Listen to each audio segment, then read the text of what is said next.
Good morning, students. This is third part of chapter Neural Control and Coordination. Our today's topic is generation and conduction of nerve impulse.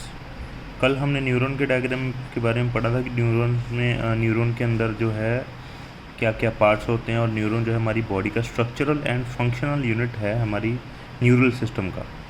Okay, तो आज हम देखते हैं कि ये neuron के अंदर जो नर्व इम्पल्स है कैसे जनरेट होती है और कैसे कंडक्ट होती है, ये बारे में पढ़ते हैं। Neurons are excitable cells because their membrane are in a polarized state. Do you know why the membrane of a neuron is polarized? Different type of ion channel are present on the neural membrane. कहते जो neuron है वो excitable cell होते हैं क्योंकि उनकी जो membrane है वो पोलराइज स्टेट में होती है, मतलब एक तरफ पॉजिटिव एक तरफ नेगेटिव चार्ज होता है। क्या आपको पता है कि एक न्यूरॉन जो है वो पोलराइज क्यों होता है? क्योंकि different type of ion channels जो है न्यूरल मेम्ब्रेन के ऊपर प्रेजेंट होते हैं। अलग अलग तरह के आयन चैनल्स जो हैं न्यूरॉन की मेम्ब्रेन के ऊपर प्रेजेंट होते हैं। These ion channel are selectively permeable to different ions, और ये आयन चैनल्स जो हैं अलग अलग आयंस के लिए परमिएबल हैं। When neuron is not conducting any impulse, जब न्यूरॉन कोई भी इम्पल्स कंडक्ट नहीं कर रहा, that is resting the axonemal membrane is comparatively more permeable to potassium ions and nearly impermeable to sodium ions. कहते जब ये रेस्टिंग पे होता है, कोई भी इम्पल्स कंडक्ट नहीं कर रहा न्यूरॉन, तो जो एक्सोनल मेम्ब्रेन है ये एक्सोनल मेम्ब्रेन है, ये परमिएबल तो होती है पोटाशियम को तो परमिट करती है उसकी entry exit, and impermeable to sodium ions जो हैं वो इम्परमिएबल होते हैं, वो मूव नहीं कर सकते across the membrane. Similarly the membrane is impermeable to negative charge proteins present in the axoplasm. अंदर जो एक्सोप्लाज्म, ये येलो सी पाइप के अंदर, इसको अंदर वाले लिक्विड को हम एक्सोप्लाज्म बोलते हैं, ठीक है। तो जो नेगेटिवली चार्ज प्रोटीन्स हैं एक्सोप्लाज्म के अंदर वो इम्परमिएबल हैं, वो बाहर नहीं जा पाते। अंदर वाली साइड क्या है, नेगेटिव चार्ज के प्रोटीन्स ही पड़े रहते हैं। Consequently the axoplasm inside the axon contain high concentration of potassium and negatively charge protein. तो उसके अंदर एक्सोन के अंदर क्या हो गया, एक्सोप्लाज्म के अंदर हमें क्या मिलता है, high concentration of potassium and negatively charge proteins and low concentration of sodium की कंसनट्रेशन अंदर कम है, बाहर ज़्यादा है। In contrast the fluid outside the axon contain a low concentration of potassium and high concentration of sodium as this form a concentration gradient. बिल्कुल सही बात है, अंदर पोटाशियम ज़्यादा है, बाहर पोटाशियम कम है। ओके, अंदर सोडियम जो है कम है, बाहर सोडियम ज़्यादा है।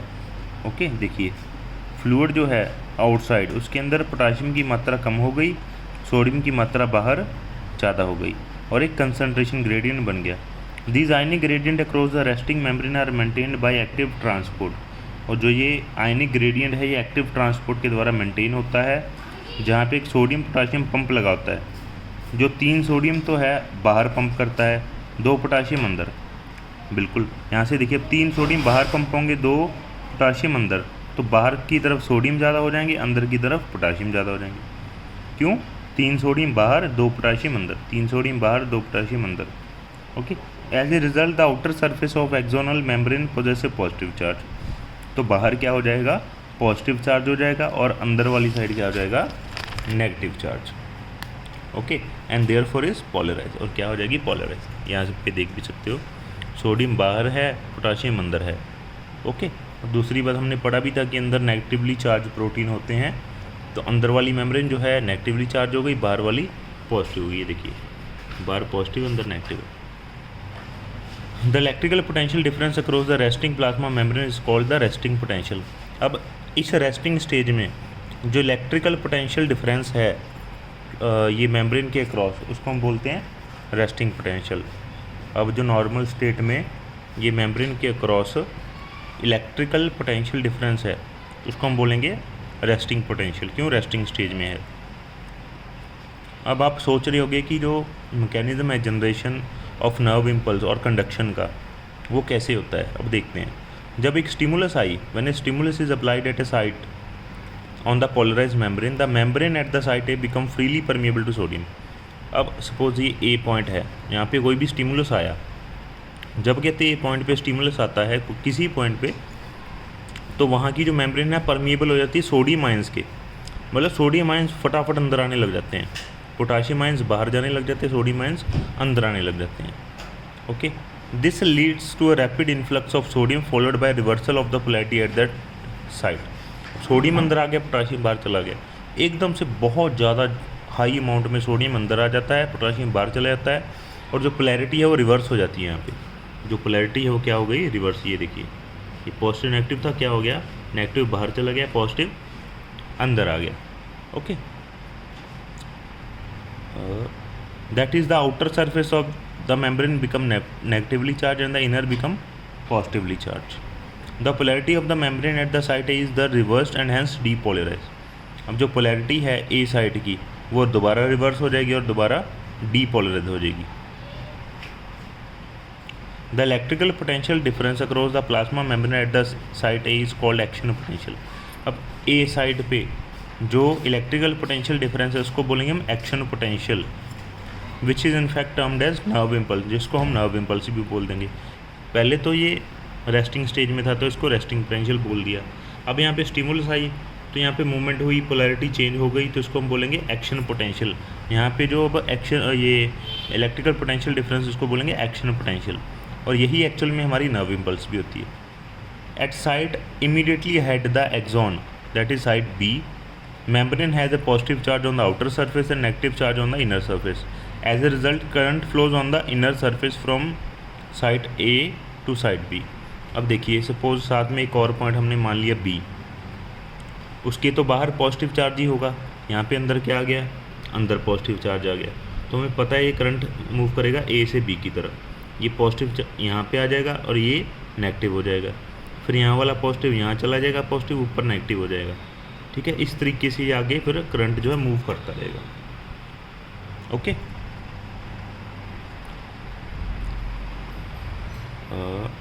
दस the impulse generated at site A arrives at site B. इस तरीके से जो इम्पल्स जनरेट हुई है ए से बी पे चली जाएगी, बी से फिर आगे चलती जाएगी।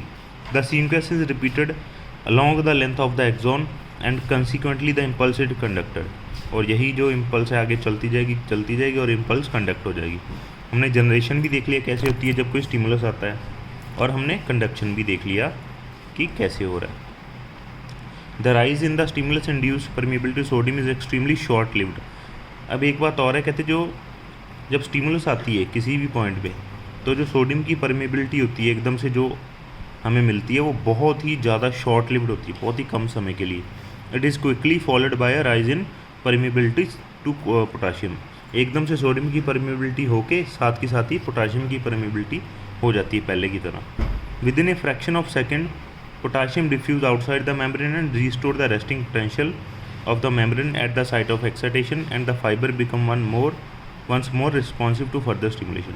मतलब सेकेंड के कुछ हिस्से में ही जो पोटाशियम है वो मेम्ब्रेन के आउटसाइड डिफ्यूज हो जाता है और दोबारा फिर मतलब एक रेस्टिंग पोटेंशियल को रीस्टोर कर देता है, और ताकि दोबारा फिर हमें दोबारा यही साइट हमें दोबारा मिल गई एक्साइटेशन के लिए, ताकि यहाँ पे दोबारा फिर वही सेम इम्पल्स जो है कंडक्ट हो सके।